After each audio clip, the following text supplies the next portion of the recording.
Yesterday Upon the Stair by Pit Viper of Doom. Chapter 31.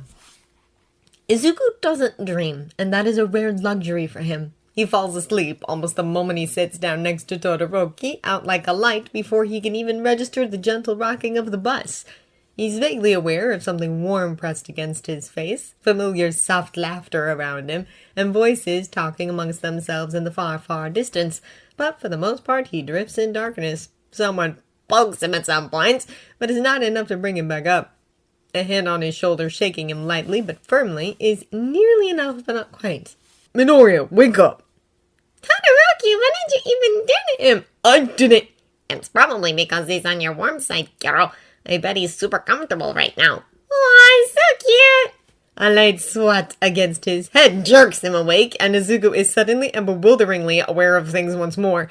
The bus has stopped moving, and he sits up to find most of the seats empty. Todoroki's still next to him, watching him with a perplexed expression. Ashido, Tsuyu, Sero, and Kaminari are standing around them, all three of them grinning. Ashido stifles a laugh. Sleep okay? Sheesh, Midoriya, we thought you were dead! Sero shakes his head at him. Didn't you take NyQuil or something before you got on the bus? Who hit me? Izuku mumbles, rubbing the crust out of his eyes. Nobody? Ashido answers. We were all just standing here trying to get you up. You did kind of jerk awake though, so maybe you dreamed it. We're at the first rest stop, Tsuyu tells him. If you have to go to the bathroom, now's the time. Izuku doesn't, thankfully, but he probably should anyway. Okay, I'm up. Sorry, Todoroki. This is fine, Todoroki assures him. Let's go before Aizawa gets annoyed. When Izuku hears the words rest stop, he imagines a few sparse buildings for shade, some public restrooms and vending machines, maybe a gas station. He sees none of these as he takes a few wobbly steps off the bus. Instead, they seem to have pulled over at a small viewpoint overlooking the forested mountains. Aside from the road, the only structure around here is the fence at the edge of the overlook. He sees Rei there, arms out as she crosses the fence like a balance beam. Ida Tensei is here too, and seems to be spotting her. Izuku's eyes run over a few other scattered ghosts, Aizawa's two hangers-on among them, before he becomes sure this is not a rest stop. The phrase logical ruse creeps into his mind, and he is suddenly very glad that he doesn't actually have to use the restroom. There is no rest stop here. There is, however, a welcome party, and Izuku finds his previous sleepiness falling away in an instant when none other than the wild, wild pussycats burst in on the scene to announce themselves. Or, well, half of the wild, wild pussycats. Anyway, half of them plus a small child? Izuku can only gape at first because maybe he hasn't actually woken up. Maybe he's still on the bus 2 seconds from drooling on Todoroki's shoulder, and this is a vivid hallucination. Whatever, the pussycats are really cool. That's Pixie Bot and Mandalay! He blurts out, maybe to Oberbaga, or maybe to no one in particular. The pussycats are one of the 4 hero teams that founded the Union Affairs Office years ago. They specialize in mountain rescue. Izuku blinks, voice trailing off, as he notices that more ghosts are here now. They do that sometimes, popping out of nowhere, like they've been there the entire time. As Aizawa continues introducing the pussycats as assistant instructors or something, Izuku finds himself sidetracked looking over at the boy who arrived with them. He's small, silent. Most of his face is hidden under the brim of his cap, so that all Izuku can see from here is the unhappy downward turn of his mouth. Izuku's eyes flicker upward again to the 2 figures standing behind him. At first he can only squint and rack his brain because there's something familiar about those 2. Of course there is, when those vests are obviously hero gear and no one knows heroes like Midoriya Izuku. And then recognition strikes, and Izuku can only hope it doesn't show on his face. It's not recent news by any means. The story is nearly 2 years old by now. But the deaths of pro heroes stay fresh for so long, and Izuku can remember hearing about how the water horse duo fell. They don't notice him staring, too focused on talking to each other, on watching over the boy. They must have had a kid, he thinks numbly. Did he know that? Did that come up in the news reports, or did it get buried in all the memorials and sensationalizing? He tears his eyes away from them just in time to miss catching the boy's sharp glare, just in time to hear Mandalay say, The kittens who don't make it before 12:30 don't get to eat. Grandpa wasn't paying attention. A handful of his classmates are running back toward the bus, and Izuku almost follows them before he realizes that many others aren't, including Todoroki and Yaoyorozu and Ida. Izuku decides it's probably safer to take cues from them. What did you just say? I spaced. He mutters out of the corner of his mouth to Todoroki and tries to look innocent when Aizawa glances at him like he erred. Base of the mountain.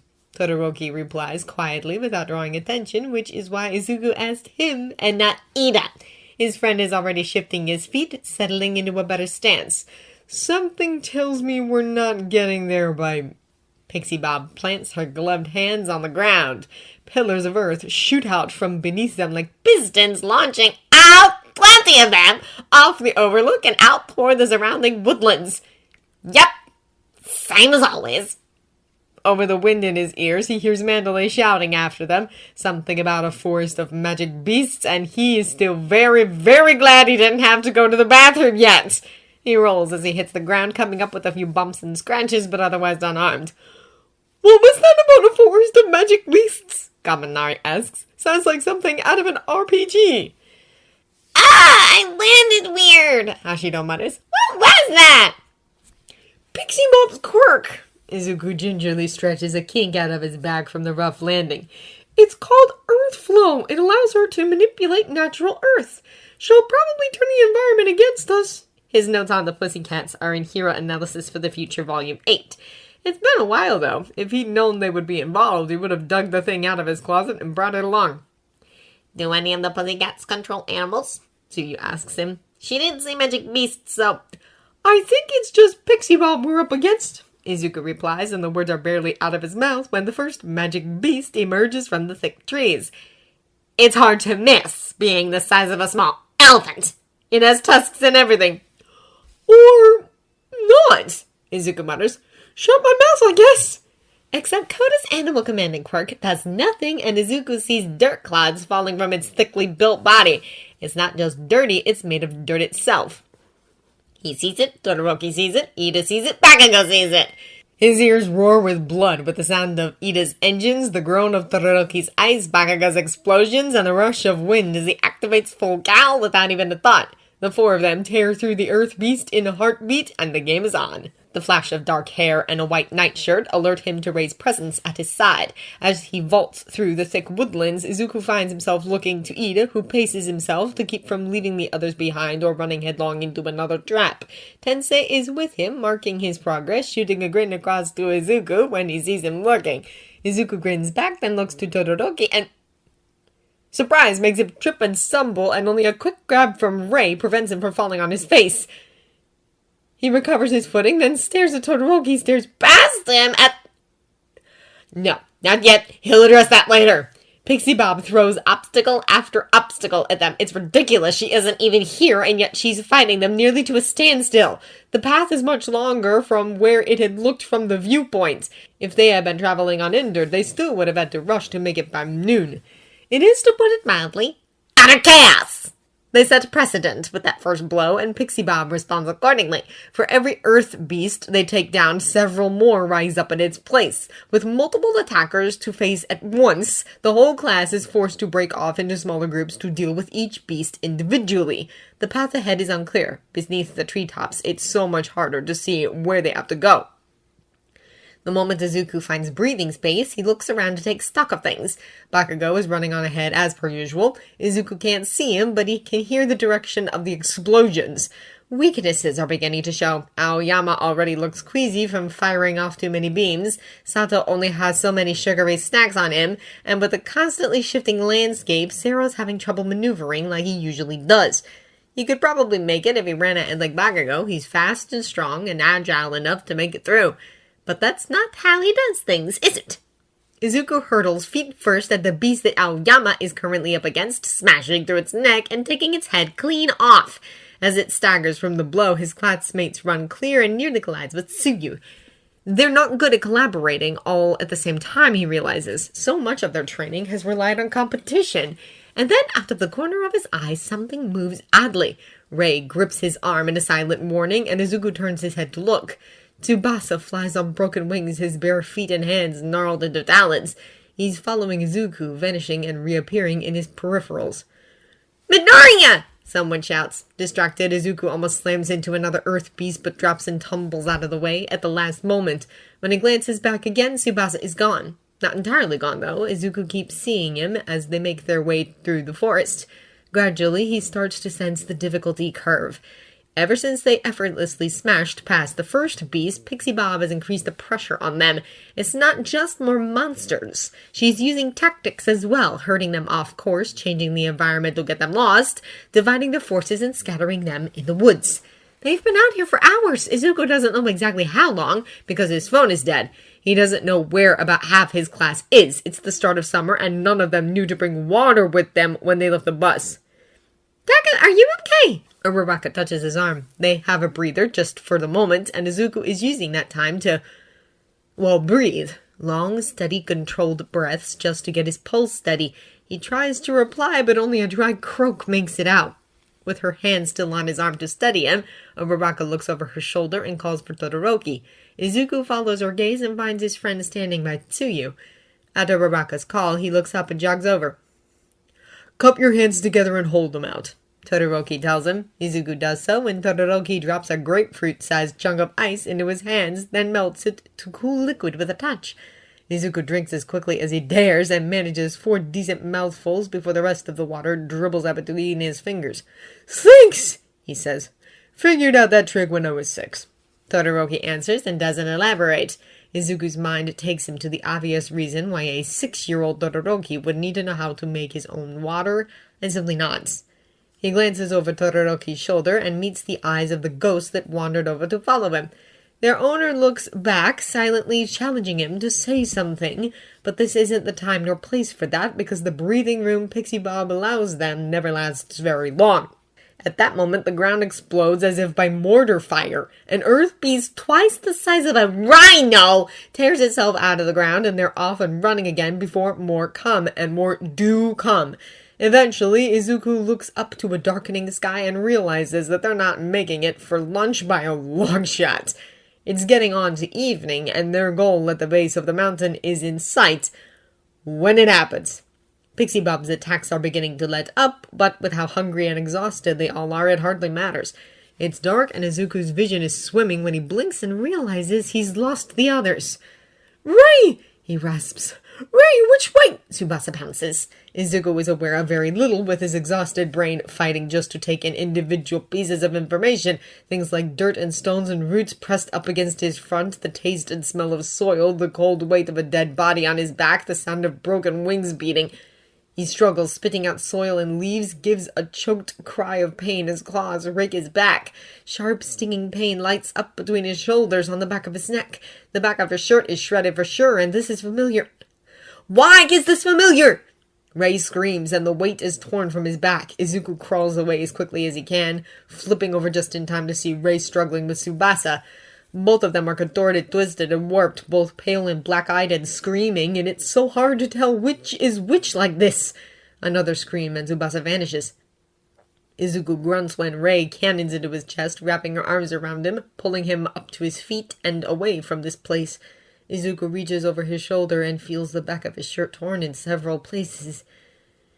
He's bleeding, but only a little. They're only scratches. They'll probably close up by the time he gets to the camp. The others might see.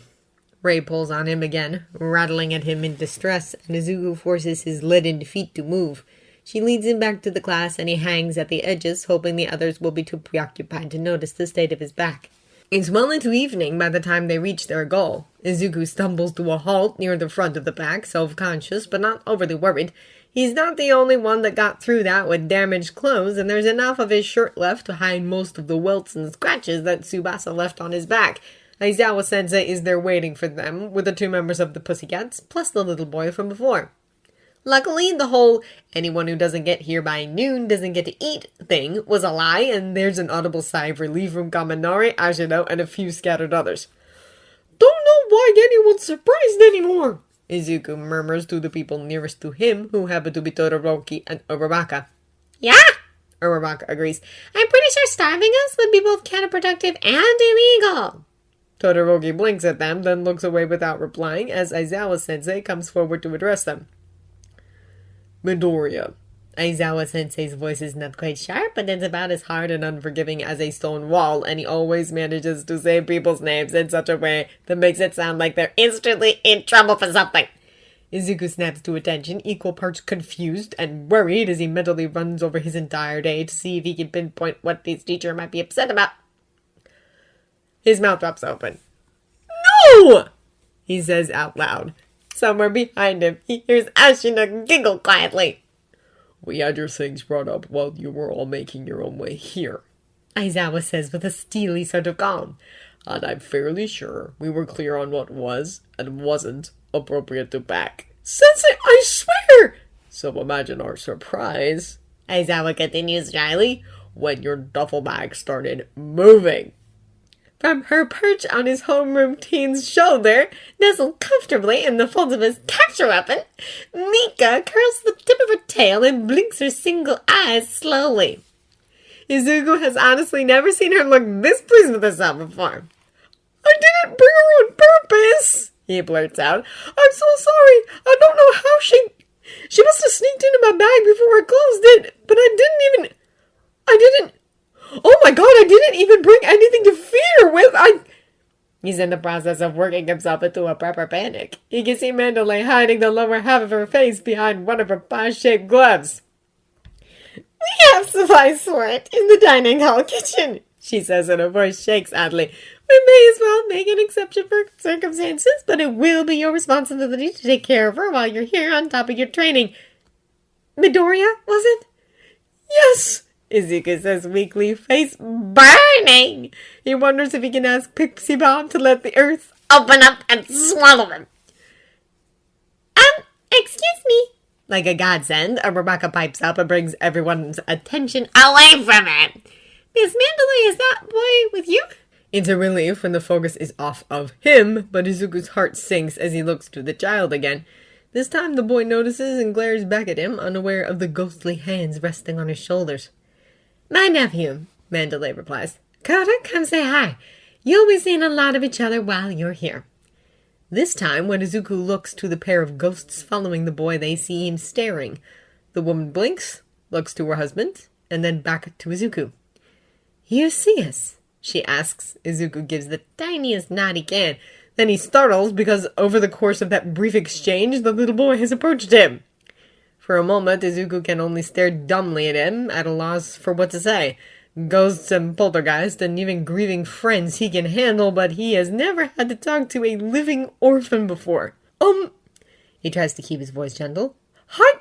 Kota punches him in the crotch. By some miracle, Izuku manages to not curse in front of a child, but he still ends up on his hands and knees, wheezing with pain. "Kota!" the ghost woman cries out. Sorry. There are cold hands on him, steadying him before he gets faceplanted in the dirt. The dead man speaks closer to his ear. "I'm so sorry. Are you alright?" Above him, Kota's voice sounds tight with rage. "What the hell are you looking at me like that for?" he hisses. "Why don't you mind your own goddamn business?" Izuku barely hears Mandalay scold Kota as he's gently helped to his feet. The water horses help to steady him until Ida and the Maraga move in to check on him. Aizawa glances at him with a raised eyebrow. Izuku quietly wishes for death, but all he gets is a quick once-over before his teacher apparently decides he's fine, deposits his cat into his arms, and dismisses the class. Izuku manages not to limp as he catches up to the pussycats and the small charge. Excuse me?" Mandalay gives Kota an exasperated look and motions toward Izuku, clearly prompting an apology, but Izuku shakes his head. "No, I just wanted to say—" "I don't care!" Kota snaps and ignores Mandalay's furious attempts to quiet him. "You're just some loser trying to be a jankiest hero, and I don't want your stupid pity." He turns and storms off before Mandalay can take in a breath to scold him. "We're sorry," one of the water horse ghosts says while his wife hurries after Kota. "We're so sorry. He doesn't mean that." "It's fine. I didn't mean... Izuku suddenly feels foolish, standing in front of famous pro heroes, scruffy and dirty with a cat in his arms. "You said the cat food was in the kitchen, right? I was just..." "We already fed her while you were on your way," Mandalay assures him. "But I can show you for a future reference, and..." "Thank you." Izuku says, and he knows it's rude to cut her off like that when she probably wants to apologize for Koto's behavior, but Izuku's dignity has taken enough of a beating already. She seems to understand and beckons him toward the dining hall. It's only as the class settles in that first evening, girding themselves for tomorrow's training, that Izuku can really take stock of things. His back still smarts and stings from where Tsubasa clawed him. He's not looking forward to the baths tonight when people might see and ask questions, and quickly changes his shirt so that no one will notice the red angry welts through the rips in his old one. It means one more dirty shirt, but it's a sacrifice he's willing to make. What's more, hanging back in the boys' dorm to change and get Mika situated allows him a chance to address his earlier observation. It had been a bit of a shock seeing this particular ghost here of all places, and now that things have calmed down and Izuku is alone, he can finally question it. Izuku can't imagine why Hino, of all people, would come. Then here he is, as pale and sullen looking as ever. Okay, I gotta ask, Izuku says on his way to the dining hall. Hino apparently sees this coming and reluctantly hangs back for him. Literally, what are you doing here? What's this to you? Hino stops at him. Just because you can see me doesn't mean you have any say in what I do. Just curious, I guess, Izuku says with a shrug. You seemed pretty dedicated to making Endeavor's life miserable, and I didn't think you need a break. He pauses. Not that there's anything wrong with needing a break. I guess even ghosts can get tired. I'm not tired, Hino grouses. Now that the number one son's out of the house for the summer, the dickhead's gonna spend all his time working. And unfortunately, his job usually involves preventing people from dying, and I'm not that much of an asshole. So I've got nothing better to do. I'm bored. Ray blows on loud wet raspberry. You must be great at parties, Izuku says, and nearly walks straight into one of the rotter horses when he rounds the corner. Izumi, that's their name, is Miss Izumi, who meets them now, and her face lights up the moment she sees him. Oh, there you are! She appears by his side in an instant, and Hino promptly vanishes before he can be dragged into another conversation. I just wanted to apologize for what Kota did earlier. You're alright, aren't you? I've had worse, Izuku says honestly. It's probably just cosmic punishment anyway. She looks confused. What? Nothing! Can I help you with something? He lowers his voice as he enters the dining hall. If there's a message you want to pass along to Kota, I'll do my best. Mrs. Izumi looks hesitant. No, not exactly. I just wanted to meet you properly and apologize for my son. This must be your quirk, right? Izuku nods as he slides into an empty seat between Uraraka and Ida, and the ghostly heroine steps back. Could we talk later? After you're done. Izuku glances at her quickly and murmurs, Sure, I can talk before I go to bed. Did you say something, Dagger? Uraraka asks. I said, can you pass the rice? Now that he can smell food, his hunger comes roaring in. Izuku tucks into his heart's content. It's all very simple food, a lot plainer than what he gets at home or in the school cafeteria, but it makes no difference to his empty stomach. Glancing around the dining hall, he happens to spot Kota once walking by with a box of vegetables. His parents follow him all the while, one on either side, and he catches their eye as they pass. Mr. Izumi's hand is on his son's shoulder. Izuku finishes eating quickly and excuses himself to the baths. In the shower, he clenches his teeth as he scrubs down, and the soap and hot water sting against the scratches on his back. He hasn't seen Tsubasa since they got to the training grounds, and he's glad of that. He gets to the boys' bath before any of the others, and his eyes water as he turns his back to the edge of the bath and lowers himself neck-deep into the hot water. The scratches aren't anywhere close to serious. The blood had clotted by the time he was finished running through the woods. But still, it's better to be safe than sorry, and clean hot water will kill any chance of infection. Gradually, the pain fades to nothing, and the tension leaves him as his classmates gradually filter in. There aren't any ghosts around now. Ida comes in by himself. Hino was nowhere to be seen, and even Rei has gone off to explore the camp. Conversation washes over him like comforting white noise. Bakugo's voice is among them, but it's only one among many, and he's much farther away than Ida and Todoroki and Ojiro and Kaminari. His stomach is full, the hot soak is working the aches out of his muscles, and he's surrounded by people he likes. It's nice feeling like this. He knows for a fact that training is going to be just as hellish as today was, if not more so. But for now, in this moment, things are nice. He doesn't realize that he's dozed off until his head drops forward, dunking his face right into the water. He comes snorting and sputtering to the sound of good-natured laughter all around him. "Dude, did you just fall asleep?" Kirishima asks. Izuku blinks water out of his eyes. "Nope." "Really? Because you kind of just darked yourself." "Wanted to," Izuku says a little defiantly. "I'm pretty sure you almost drowned just now," Sero tells him. "Yeah, I'll have to try harder next time," he says dryly, and realizes his mistake when everyone within immediate hearing range gives him a bunch of worried looks. Embarrassment curdles the warm contentment within him, and he slips lower into the water. "Too dark?" "Little bit." Kirishima lifts his hand out of the water and holds his thumb and forefinger a hair's breadth apart. "It's cool though, I mean, you do you." Kaminari sinks down into the water and laps at his chin. "Guess it makes sense that you have the kind of sense of humor, Midoriya." The others laugh it off, but Izuku decides that's enough of that, and he isn't risking a repeat performance. He grabs the towel he left at the edge of the bath and drapes it around his shoulders as he rises out of the water, covering the scratches on his back, and wraps the smaller towel around his waist. After a bit of maneuvering, he ends up sitting near Todoroki at the bath's edge, letting the water lap up to his knees. It's still warm, but not so hypnotic that he risks drifting off again. Of course, Mineta, waxing poetic by the barrier, also helps wake him up. "You know, when you get down to it, it's not about the food or the pleasure or the company," his classmate is saying, hands on his hips as he regards the high wall.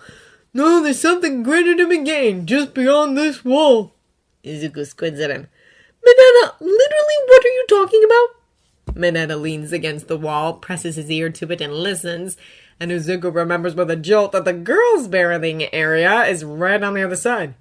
"We're in luck. Our bathing schedule overlaps with the girls. I don't know if it's just an accident or destiny." "Are you serious right now?" Izuku says flatly. "Nothing in the world is more serious than this." Mineta doesn't even bother looking over his shoulder or lowering his voice. The girls can probably hear what he's saying.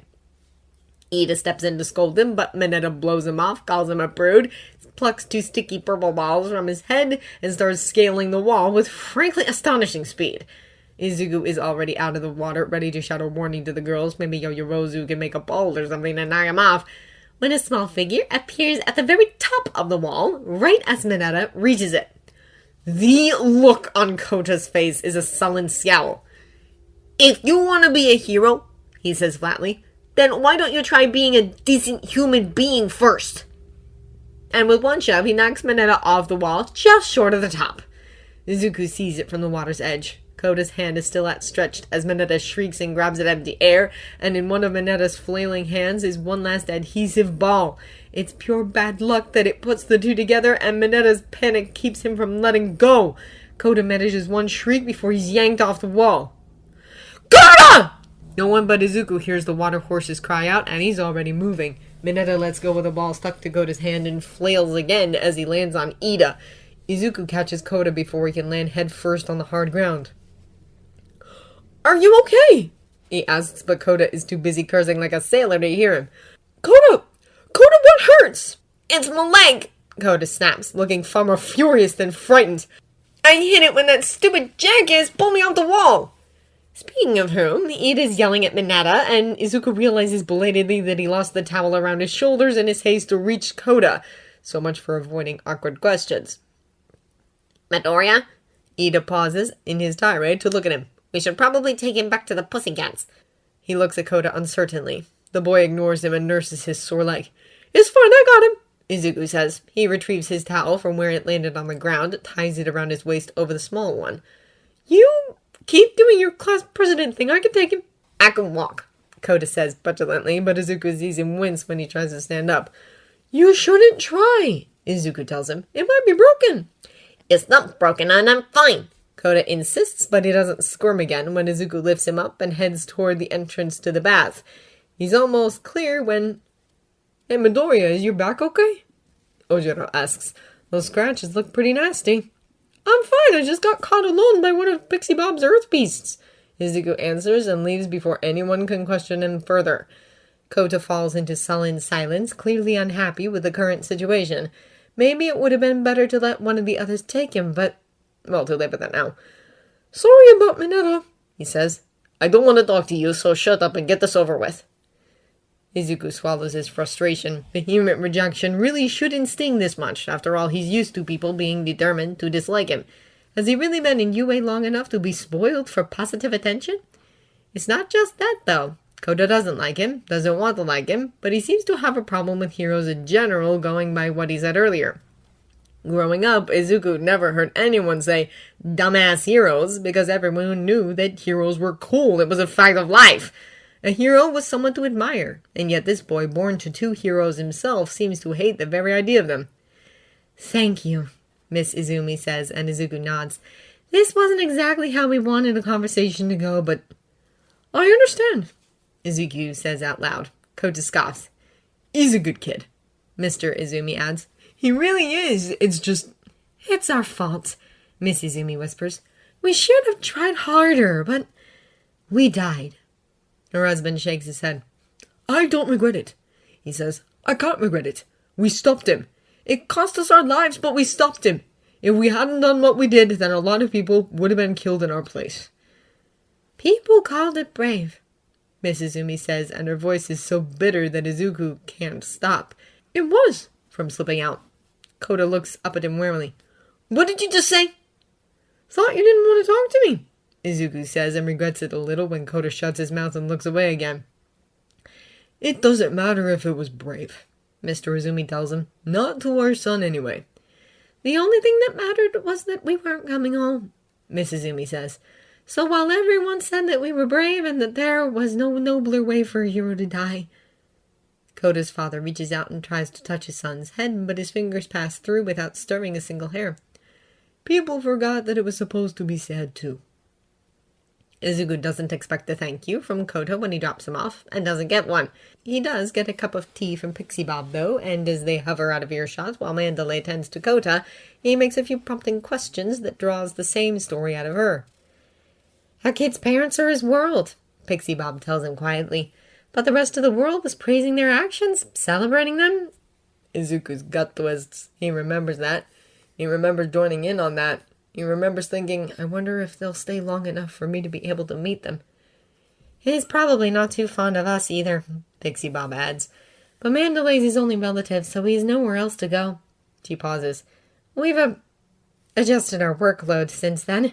We used to branch out into combat missions on occasion, but not anymore. We can't risk it now that we have a kid to think about. But he's only related to Mandalay? Izuku says. Pixie Bob smiles wryly at him. Mandalay's as good as family to the rest of us, she says. That's how it is with good hero teams. That's how it should be. Kota's her kid now, and that makes him our kid, all four of us. And that means making the adjustments we need to make sure he doesn't end up with no one, no matter what the public says. That's messed up, slips out before Izuku can stop it. Not you, he says quickly. I mean the public, it's like... Izuku puts his empty cup back on the tray. It's like the whole world was trying to convince him that it was a good thing that his parents died. Pixie Bob's mouth twists. Yeah, don't get me wrong, I don't regret my choices, and I'll always admire the sacrifices that heroes make. But to that kid, the idea of heroes is senseless to the point of being unbearable, and I can't really blame him for thinking that. Well, nothing's broken, Mandalay says, loud enough for them to hear. You just banged it pretty bad. It'll leave a nasty bruise, but you'll be okay. Kota doesn't answer. It would have been worse if you hadn't caught him, Mrs. Izumi says. Thank you. Izuku excuses himself shortly after that. By the time he gets to the dorms, clean and dry and dressed for bed, he finds most of his classmates already there, and nearly all of them are converged around his cat. Even the girls are here. Ashido is cackling as she watches Mika climb on Kota's bed, and several different sets of hands are trying to pet him at once. At first, Izuku worries that she might get overwhelmed, but Mika seems to be enjoying all the attention. Oh, there you are, Midoriya. Now Yorozu waves to him. Is Kota all right? Ida told us what happened. He's fine, just bruised his leg. Izuku glances around. Where's Mineta? Ida dragged him off to Aizawa-sensei after you left, and he isn't back yet. Kirishima answers. He shoots Yorozu an uncomfortable look. We're really sorry about him. It's fine, she sighs.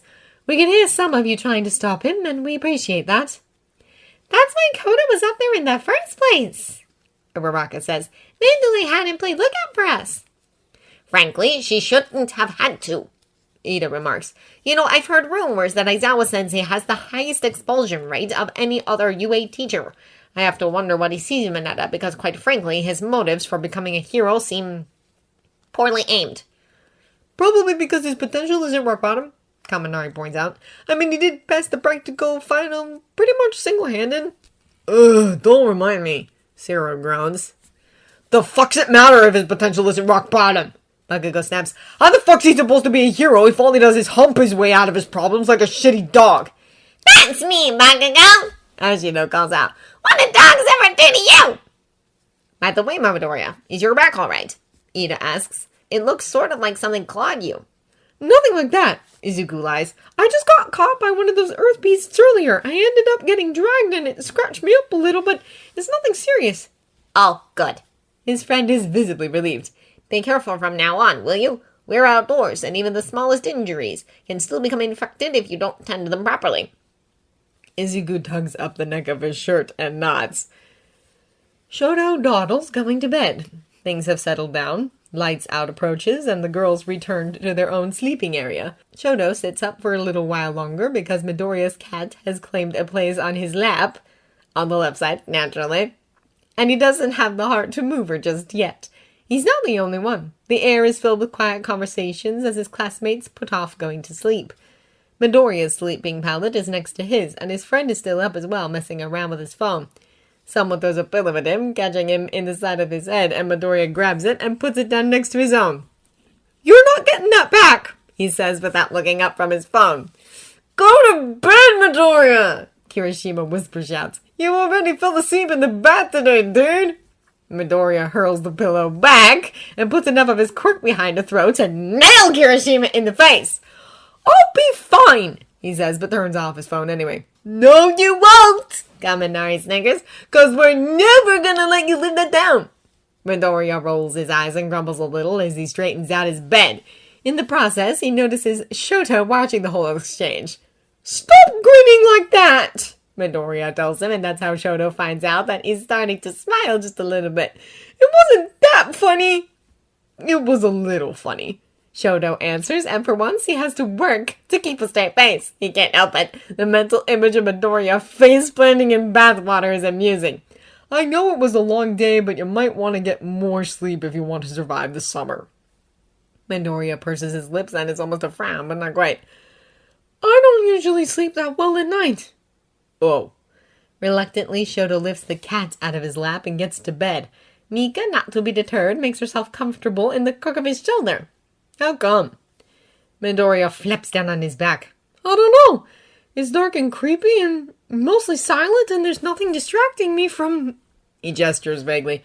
You know, thoughts and stuff. I worry about stuff way too much, even if it isn't worth worrying about, and I end up not feeling safe, I guess. He shrugs. It's pretty much impossible for me to sleep if I'm not somewhere I feel safe. And Shoto knows that can't be quite true, not when he's seen Midoriya fast asleep just today. Well, it's obviously not completely impossible, he points out. You didn't seem to have any trouble falling asleep on me. How about that? Midoriya says, but he doesn't try to argue, and Shoto hears his breathing even out less than a minute later, so he figures his point is made.